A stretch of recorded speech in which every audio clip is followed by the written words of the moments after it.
It began with a signal, a sound that was not supposed to exist. Somewhere at the edge of known space, a strange pulse echoed through the darkness. It wasn't a message, not in any known language. It was energy, pure and powerful, vibrating through the void like the heartbeat of a star. When the Galactic Empire's deep space sensors caught it, alarms began to ring across dozens of monitoring stations. Scientists and engineers stared at their screens, confused. The numbers didn't make sense. The power output was far beyond anything the Empire could produce. At first, they thought it was a glitch. Then the readings grew stronger. Something massive was moving. Slow, deliberate, and alive with energy. Within hours, the news reached the Imperial High Command. Admiral Corvin, a veteran of countless wars, stood in the command chamber as the holographic map of the galaxy flickered before him. His sharp eyes narrowed when he saw the source of the signal. "Sector 9?" he asked quietly. "That's uninhabited space." A young officer hesitated before answering. "It used to be, sir. But the readings are real. The object is enormous, almost the size of a small moon." The room went silent. Corvin leaned forward. "Who could build something like that?" No one answered. For thousands of years, the Galactic Empire ruled the stars. They believed themselves to be unmatched, technologically supreme, militarily perfect. Every known species bowed to their fleets, and yet, this signal didn't belong to any of them. Corvin finally gave an order. "Send a recon fleet." "I want to see it with my own eyes." 3 days later, in the cold emptiness of space, the Empire's ships arrived at the source. They found it. At first, the object looked like a dark shadow, drifting slowly against the light of a distant sun. But as they moved closer, the shadow began to take shape. It wasn't an asteroid. It wasn't debris. It was a ship, a single massive warship, larger than any design known to the Empire. Its surface gleamed with strange metal, covered in glowing orange lines that pulsed like veins of molten fire. Every few seconds, a deep hum vibrated through space, as if the ship itself was breathing. The Empire's scanners went wild. The ship's power signature was off the charts, beyond even the Empire's dreadnoughts. The fleet captain whispered, "What kind of civilization could build this?" Then suddenly the ship moved. A low rumble echoed through the void. The colossal vessel turned, and for the first time, the Empire's ships saw the mark engraved on its hull. A simple, ancient symbol of a blue planet with a single moon. One of the officers gasped. "Sir, that's the human emblem." Everyone froze. Humans, a forgotten species, primitive, weak. Centuries ago, the Empire had labeled their world unworthy of conquest. They were explorers, dreamers, nothing more. But the ship before them told another story.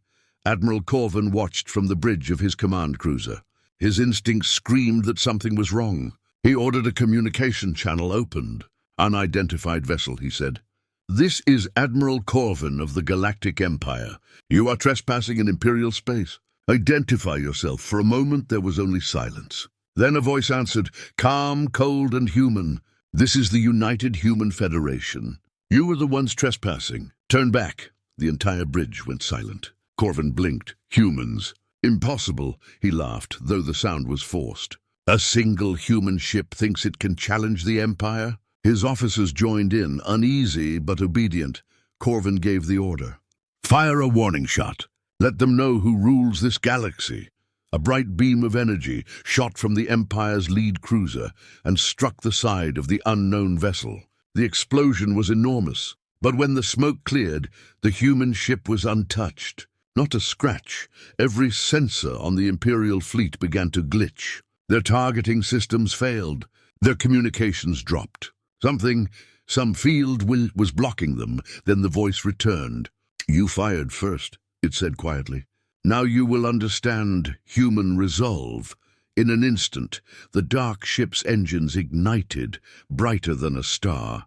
Before the Empire's ships could react, beams of white energy slashed through the darkness. One Imperial cruiser exploded, then another, then 3 more. Corvin stood frozen as his fleet was torn apart.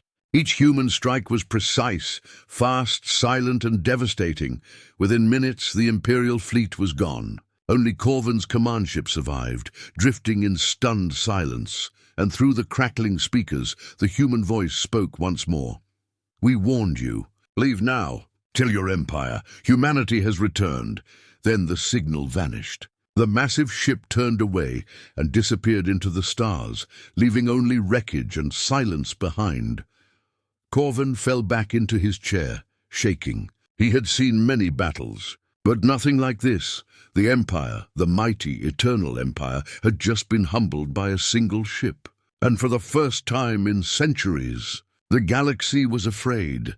The report of the destroyed fleet spread through the galactic empire like wildfire. At first, no one believed it.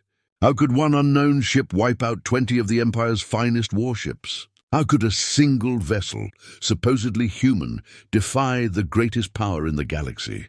The Emperor himself ordered an emergency council. Admirals, scientists, and intelligence officers filled the Grand Chamber. The air was heavy with fear, though none dared to show it. Admiral Corvin stood before them, his face pale and his uniform torn from the battle. He replayed the footage, grainy images of a colossal ship glowing like a star, moving with impossible speed. "It was human," he said quietly. "I heard their voice. I saw their emblem." The council chamber erupted in disbelief. "Humans, that's absurd. They vanished centuries ago. A primitive world could never create that kind of ship." Corvin only shook his head. "Believe what you want. But if that ship decides to come here, the Empire will fall." The Emperor's golden eyes narrowed. "Then we will send another fleet," he said coldly. "A stronger one. I want that ship captured or destroyed." Days later, the Second Imperial Fleet, 200 warships strong, jumped into Sector 9. They found the same ship waiting for them. Silent. Still. Its hull shimmered with orange energy lines, glowing brighter as they approached. The lead ship hailed it. "Unidentified vessel, you are surrounded. Power down and prepare to be boarded." No reply. Minutes passed. Then slowly a communication channel opened. A calm, human voice filled every Imperial ship. "We warned you once. We seek no war. Turn back and no one will be harmed." The Imperial commander, Admiral Relar, sneered. "You dare threaten the Empire? Fire all weapons." Thousands of energy blasts lit up space, but every beam vanished the moment it neared the human ship. The attacks dissolved into harmless light, like waves breaking against an invisible wall. Relar shouted, "Increase power! Hit them again!" But it didn't matter. The ship, now identified as the HSS Olympus, moved. Its engines flared, bending space itself. In a blink, it vanished from every radar and reappeared behind the Imperial fleet. Before the Empire could react, bright white beams cut through the darkness. Each strike hit a different ship, precise, silent, unstoppable. One by one, Imperial cruisers exploded like dying stars. Within minutes, the mighty fleet was gone. Only Admiral Relar's flagship survived, floating helplessly among the wreckage. He stared at the glowing ship before him, disbelief turning to terror. What are you?" he whispered. The reply came calm and sad. "We are human. We remember what your empire did to us long ago. We wanted peace, but your kind only understands power." Then the communication ended. The Olympus turned slowly and vanished into the dark, leaving behind silence and ruin. Back on the capital world of the Empire, panic began to spread. The news was no longer rumor. The humans had returned, and they were unstoppable. The Empire's propaganda machines tried to calm the people, calling it an isolated incident, a malfunction, or a new enemy in disguise. But soldiers whispered stories in secret, stories of a glowing ship that killed without hatred, and a voice that sounded almost merciful. Every day, more fleets disappeared near the edge of space. No debris, no signal, only silence. Admiral Corvin watched from his quarters, alone. He knew what was coming. The humans were not attacking randomly. They were defending something. "They're protecting their border," he said quietly. "They have rebuilt what we once destroyed." He remembered the old reports, centuries ago, when the Empire first discovered the human race. They were explorers then, scattered and unarmed. When they refused to kneel to the Empire, their colonies were burned. Their homeworld was bombarded. The Empire believed they had been wiped out, but somehow they had survived. On a hidden planet far beyond the Empire's charts, humanity had rebuilt. They united their scattered people, gathered lost technology, and studied the mistakes of others. They learned from every war, every invasion, every cruel act done to them. And they built the Olympus, a ship not meant for conquest, but for protection. They never wanted revenge, but they would never allow themselves to be enslaved again. The Empire didn't understand. To them, power was everything, and if someone refused to bow, they must be crushed, so the Emperor prepared for war. The largest armada in history began to gather. Thousands of ships, millions of soldiers, all sworn to destroy the humans once and for all. But in the deep of space, the humans were watching, silent, patient. They knew what was coming, and the captain of the Olympus, a woman named Commander Eleanor Drake, stood on the bridge of her ship, gazing at the stars. Her eyes were calm. "They will come again," she said. "And when they do, we'll show them not the power of our weapons, but the strength of our spirit." The crew nodded. No one spoke of victory or revenge. They only spoke of duty, to protect their people, and to remind the galaxy that humanity still lived. The hum of the Olympus filled the silence, echoing like a heartbeat across the stars. And somewhere in the far distance, the Empire's armada began to move. The next encounter was coming, and the galaxy had no idea what was about to happen. For centuries, the Empire had ruled through fear. They believed no race could stand against them. Every world they conquered, every species they enslaved, all of it built their power. But now, the Empire faced a mystery they could not understand. A single human ship had destroyed armadas, defended its borders, and disappeared without a trace. No one knew where it came from. No one knew how it was built. Whispers spread through the stars. Some said the humans had made a deal with ancient gods. Others said they had found a new kind of energy, born from the heart of a dying sun. But the truth was far greater. Long ago, before the Empire became the masters of the galaxy, humanity had tried to join them peacefully. Back then, humans were explorers, curious, bold, and naive. They reached out to the stars, offering friendship to whoever they met. But the Empire saw weakness. They invaded the early human colonies. Millions died. Earth itself was nearly destroyed. And when the survivors begged for mercy, the Empire turned away. Humanity was left to die among the ashes of its own worlds. But they didn't die. Hidden among the dark corners of space, humanity rebuilt itself. Scattered fleets gathered, and broken colonies joined together. At first they had nothing, no weapons, no ships, no allies. But they had something the Empire could never understand: hope. They studied everything they could find. Old technology, alien ruins, lost science. They learned faster than anyone expected. Where others used brute power, humans used creativity. Where others surrendered, humans adapted. And slowly, they changed.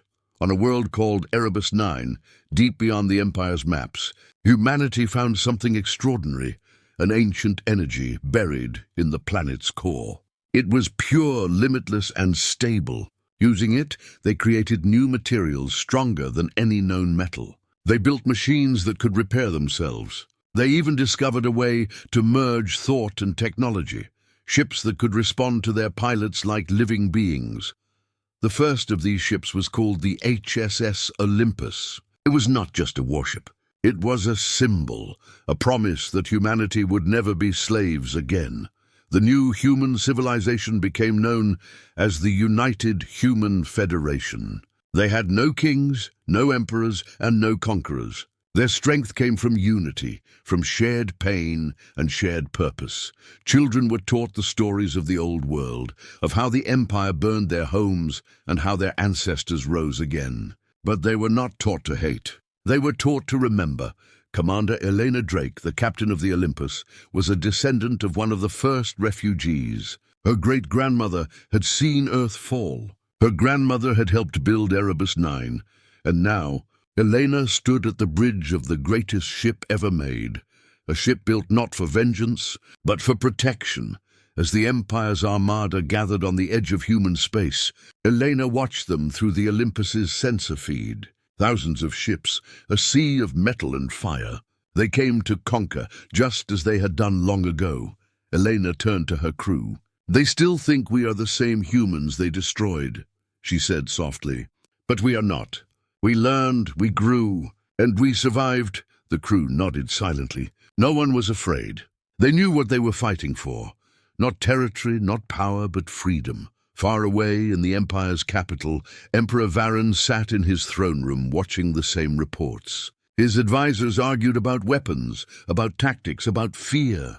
But Varron could feel something else, a strange unease. "How can a race so small do this?" he muttered. "How can they fight like gods?" The answer came from his chief scientist, a thin old alien with trembling hands. "Because, my emperor, they learned from us. They suffered under our rule, but instead of dying, they adapted. They became everything we are not." Varron said nothing. For the first time in his life, he felt something unfamiliar, doubt. Meanwhile, the humans prepared for what they knew was coming. In secret space yards hidden behind false stars, hundreds of ships powered up, not as large as the Olympus, but built with the same advanced technology. Each ship carried the same message: never again. Elena looked out at the fleet. She knew what would happen next. The Empire would come with all its might, believing numbers meant victory. But they would learn that humanity was not just strong. They were united by something far greater. "We will not start this war," she said quietly. "But if they cross that line, we will finish it." And across the galaxy, billions watched in silence. Some prayed, some hoped, and some, deep within the Empire itself, began to whisper, "Maybe the humans are right." For the first time in history, the galaxy began to question the Empire's rule. And that, more than any weapon, was what frightened the Emperor the most, because he realized something terrible. It wasn't the Olympus that could destroy his empire. It was the idea behind it, an idea born from ashes, an idea called freedom. The stars burned quietly in the darkness. Then one by one, they disappeared behind shadows, the shadows of the Empire's armada. Thousands of ships filled the void. Massive dreadnoughts, carriers, destroyers, all moving together like a tidal wave of metal and fire. It was the largest fleet ever assembled in the history of the galaxy. And it had one purpose: to crush humanity once and for all. On the bridge of his flagship, Emperor Varron stood tall, his golden armor shining under the blue light of the control screens. He looked at the endless sea of ships before him. "Today," he said, "the human myth ends. The galaxy will remember who rules the stars." The fleet jumped into hyperspace, a storm of energy tearing through the dark. Their destination, the border of human space. Far away on the bridge of the HSS Olympus, Commander Elena Drake watched the same stars vanish. Her sensors showed the Empire's approach, like a wall of death moving closer with every second. Her second officer, a quiet man named Aaron, looked nervous. "They're bringing everything they have," he said softly. "We can't win this." Elena didn't answer. She looked out the window where hundreds of human ships waited. Smaller, fewer, but shining brightly. "We don't fight to win," she said finally.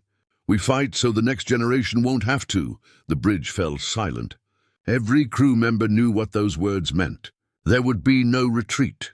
Minutes later, the first Imperial ships appeared on the scanners. The space around them trembled with energy. The Empire's commander hailed the Olympus. "Human vessel," the voice boomed. "You stand before the might of the Galactic Empire. Surrender now, and your people may live." Elena's voice was calm. "We warned you before. Leave this space. We will not start this war, but we will end it." The Empire laughed. And then they fired. A storm of light filled the void. Thousands of energy blasts, missiles, and plasma beams streaking toward the human defense line. It looked like the end of the world, but the Olympus didn't move. Instead, its hull began to glow, bright gold, pulsing like a heartbeat. A massive shield of energy expanded from its core, forming a barrier across the entire human fleet. The Empire's fire struck it and vanished like dust in the wind. The human ships answered. Beams of pure light, clean and white, cut through the dark. They didn't fire wildly. Every shot was precise, every hit surgical. Imperial dreadnoughts exploded in silence, their burning wrecks drifting through the stars. Inside the Empire's command ship, chaos broke out. Officers shouted, scanners failed, targeting systems died. Nothing worked.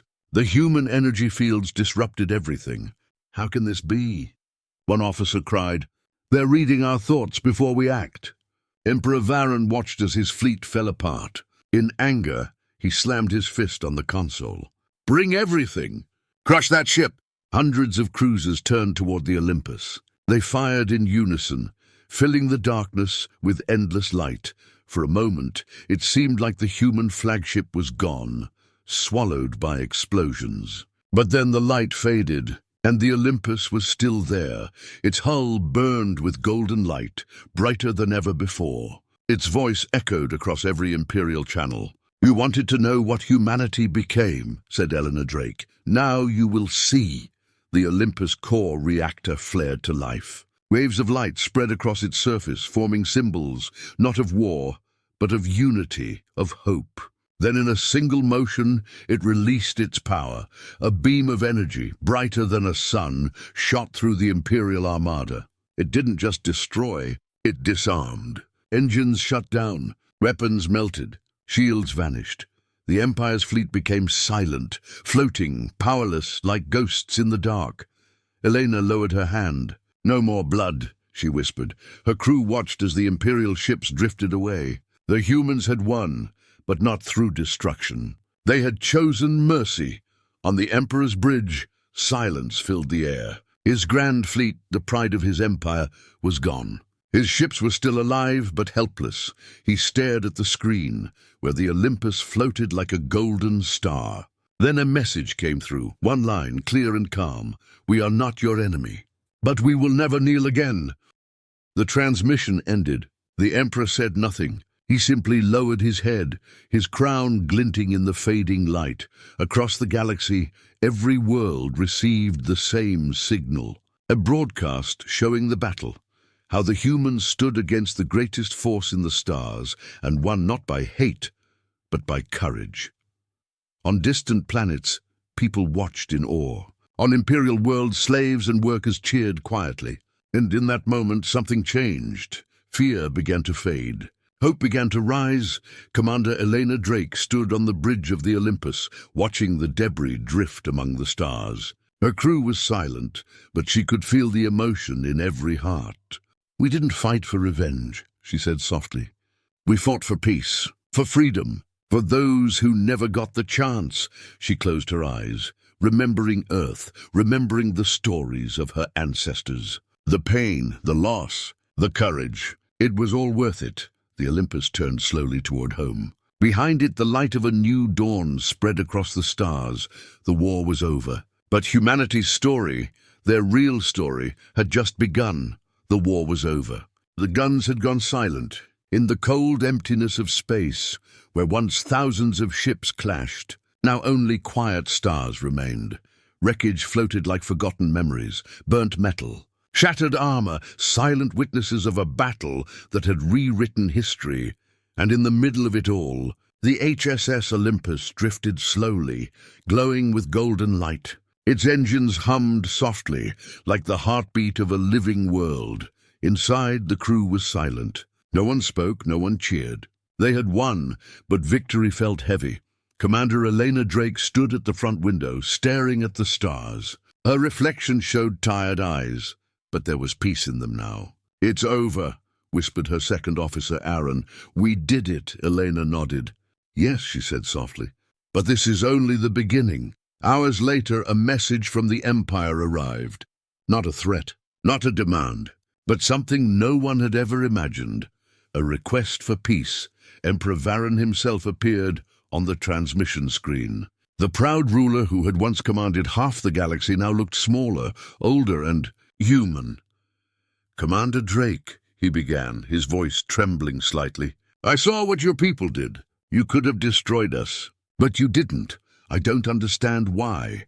Eleanor looked at him quietly for a moment. Then she replied, "Because we remember what it feels like to be powerless. Because mercy builds a better future than fear ever could."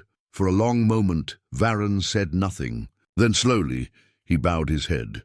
That single act, from the Emperor himself, spread across the galaxy faster than any fleet could travel. On 1,000 worlds, the news arrived. The humans had won. But they had not conquered. They had freed. Former slaves lifted their eyes to the stars and whispered the same words. The humans did it. For the first time in centuries, people across the Empire felt something new. Not fear, not obedience, but hope. And that was the day the galaxy began to change. Weeks later, the first peace conference was held on Erebus 9, the same world where humanity had rebuilt itself from ashes. Representatives from dozens of alien races came, still cautious, still uncertain. When the human delegation entered, everyone stood. They weren't saluting. They were showing respect. Eleanor spoke simply, without pride or arrogance. "We don't want to rule," she said. "We only want a galaxy where no child grows up afraid, where no voice is silenced. We want unity, not under one banner, but under understanding." Her words echoed through the chamber. No grand speeches, no threats, just truth, and that truth began to heal the wounds of generations. In time, the Galactic Accord was formed, a new council made of many races, with humanity as one voice among equals. Trade, knowledge, and peace replaced conquest. Old enemies became allies. Even the Empire, once feared and untouchable, slowly transformed into something better. The galaxy learned a lesson it would never forget. Strength is not in domination. Strength is in compassion. Years later, Elena Drake walked through the gardens of the new galactic capital, once the heart of the Empire, now a place of peace. Children of different worlds played together under the light of two suns. No soldiers, no fear, just laughter. A young alien girl ran up to her, holding a small handmade model of a ship. It was the Olympus. "My teacher says you saved everyone," the girl said shyly. Elena smiled. "No," she replied gently. "Humanity saved itself. We just reminded the galaxy what it means to be free." The girl smiled back and ran off again. Elena watched her go, her heart warm and heavy all at once. That night, she stood on a balcony overlooking the city. The stars stretched endlessly, the same stars her ancestors once feared they'd never see again. She spoke softly to the sky, as if to them. "We kept our promise. We turned our pain into light. We made them believe." Far above, the HSS Olympus orbited silently, restored, but never armed again. It had become a monument, a symbol of peace. People from across the galaxy visited it, not to see a weapon, but to remember a truth, that even in darkness, humanity never gave up. Centuries later, long after Elena Drake was gone, her name lived on, not as a warrior, but as a peacemaker. And every time someone looked at the stars, they would see a golden shimmer in the distance.